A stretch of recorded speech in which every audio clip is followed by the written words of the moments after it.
सपने देखने वाली बहू। गुप्ता जी की बहू अंजलि को सपने बहुत आते थे। एक दिन सुबह सुबह जब अंजलि सोकर उठी, सासू माँ जानती हैं क्या होने वाला है?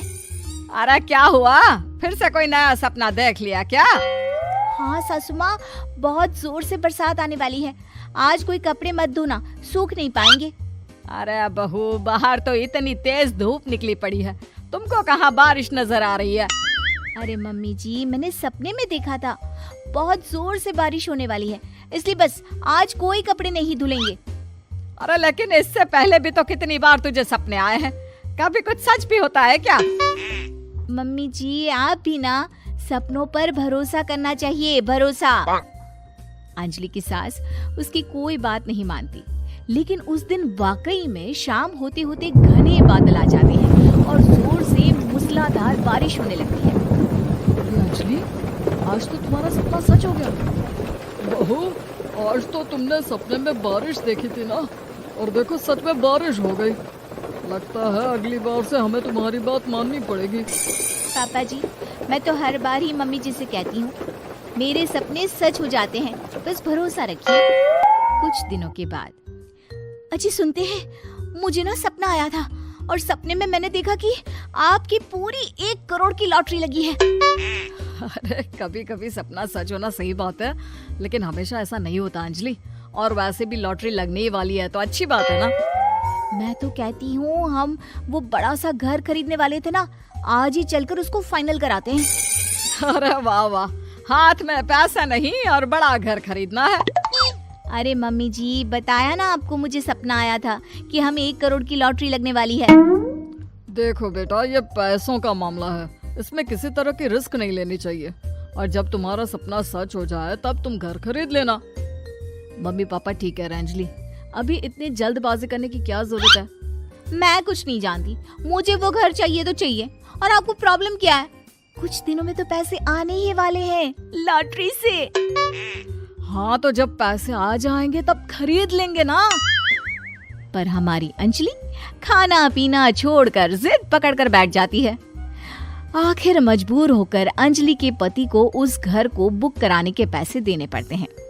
कई दिन बीत जाते हैं, लेकिन अंजलि के पति की कोई लॉटरी नहीं लगती। कुछ दिनों के बाद, तुम्हारे सपने के चक्कर में तो सब खराब हो गया अंजलि। ना लॉटरी लगी, ऊपर से बेकार में ही सारी जमा पूंजी उस घर को खरीदने में खर्च हो गई। थोड़ी दिन तो इंतजार करो, अब ऐसा थोड़ी ना होता है कि आज सपना आया और कल आपकी लॉटरी लग गई।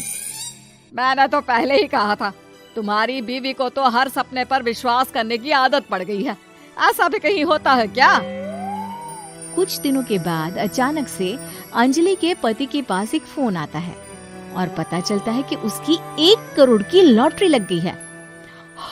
अरे वाह अंजलि, ये तो कमाल हो गया, मेरे तो सच में लॉटरी लगी। अरे भगवान भला करे तुम्हारा। हाँ हाँ बहू, अब तो तुम जो कहोगी हम वो सब बात मानेंगे। तुम्हारे सपने का मतलब तो पूरा का पूरा सच होता है। अरे बिल्कुल ठीक कहते हैं, मैं तो बेकार में ही बहू को उल्टा सीधा सुनाती थी। अरे इसके सपने तो वाकई में सही हो जाते हैं। अपने घर वालों की बात सुनकर अंजलि मन ही मन बहुत इतराती है। उसे लगता है कि अब वो जो भी सपना देखेगी सच हो जाएगा। और इसी चक्कर में एक दिन अंजलि को सपना आता है कि अचानक उनके घर पर बहुत सारे मेहमान आने वाले हैं। यही सोचकर अंजलि अपनी सास को कहकर बहुत सारा खाना पहले से ही बनाकर रख लेती है। सुबह से शाम हो जाती है। हमने इतना सारा खाना बना लिया, लेकिन हमारे घर तो कोई मेहमान आया ही नहीं। हाँ मम्मी जी, अब तो रात होने आई है, लगता है ये खाना हम लोगों को ही खाना पड़ेगा। गुप्ता जी का परिवार पूरे 2 दिन तक उस खाने को खाकर खत्म करता है, लेकिन अंजलि की ये अपने सपनों पर भरोसा करने की आदत इतनी जल्दी छूटने वाली कहाँ थी। एक दिन अंजलि की सास अपने किसी रिश्तेदार के घर जाने के लिए कहती है, अरे अंजलि बहू, मैं जरा 2 दिन के लिए बुआ जी के घर जा रही हूँ। देखो तुम पीछे से घर को अच्छी तरह संभाल लेना। हाँ ठीक है मम्मी जी, आप चिंता मत करिए, मैं सब कुछ अच्छे से संभाल लूंगी। बहू, वैसे तो तुम सब कुछ बहुत अच्छे से ही करती हो, लेकिन देखो ये जरा ना सपनों पर भरोसा थोड़ा कम किया करो बेटा।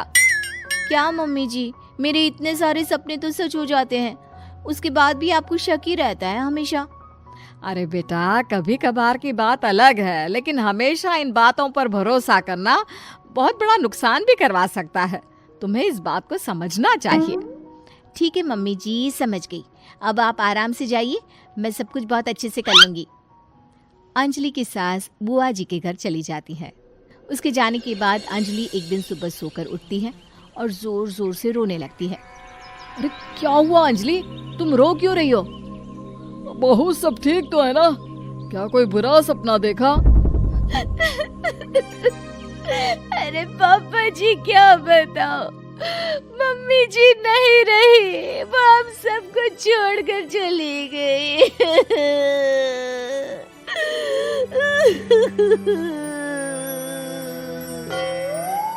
छोड़कर चली गई? अरे क्या मतलब है? वो तो अपनी बुआ जी के घर गई है ना? पापा जी, सासू माँ बुआ जी के घर नहीं, भगवान जी के घर गई है। अरे अंजलि, सुबह सुबह कैसी बात कर रही हो? बुआ के घर गई है, कुछ नहीं हुआ है उनको। मैंने सपने में देखा था, मम्मी जी भगवान को प्यारी हो गई है। अंजलि का पति उसे समझाने की कोशिश करता है, लेकिन अंजलि के बार बार कहने पर वो भी इस बात पर भरोसा कर लेता है कि अब उसकी माँ दुनिया में नहीं रही। सारे गांव में ये खबर फैल जाती है कि अंजलि की सास की मौत हो गई। भगवान, अब हम क्या करेंगे? तुम्हारे सर से माँ का साया उठ गया। मैं तो कहती हूँ पापा जी, इनको बुआ जी के घर जाकर मम्मी जी की डेड बॉडी को ले आना चाहिए, तब तक हम उनकी अंतिम यात्रा की तैयारी करते हैं। अंजलि का पति अंजलि की बात सुनकर बुआ जी के घर के लिए रवाना हो जाता है। उधर अंजलि अपनी सास के अंतिम संस्कार की सारी तैयारियां कर लेती है। मोहल्ले के सारे लोग वहां पर आकर इकट्ठा हो जाते हैं। बहुत बुरा हुआ, मेरी सास मुझे बहुत प्यार करती थी, बुआ जी के घर गई थी। अरे हमको क्या पता था कि भगवान जी के घर जा रही है। अंजलि ने अपनी सास की तस्वीर पर हार पहनाकर घर के बीचों बीच रख दिया। सब लोग आकर गुप्ता परिवार को सांत्वना दे रहे थे। थोड़ी देर बाद अंजलि का पति घर आता है और साथ में अपनी माँ को भी ले आता है। अरे बहू, मेरी तस्वीर पर हार क्यों चढ़ा रखा है? सब लोग अंजलि की सास को देखकर डर जाते हैं। अरे आप लोगों को डरने की कोई जरूरत नहीं है, मेरी माँ जिंदा है। ये तो मेरी बीवी के सपने के चक्कर में हम लोगों ने अपनी माँ को मरा हुआ समझ लिया। बहू, सपने देखना ठीक है, पर अपनी जिंदा सास का अंतिम संस्कार करना बहुत बड़ी गलती। उसके बाद अंजलि की अपने सपनों पर आंख मूंद कर भरोसा करने की आदत हमेशा के लिए सुधर जाती है।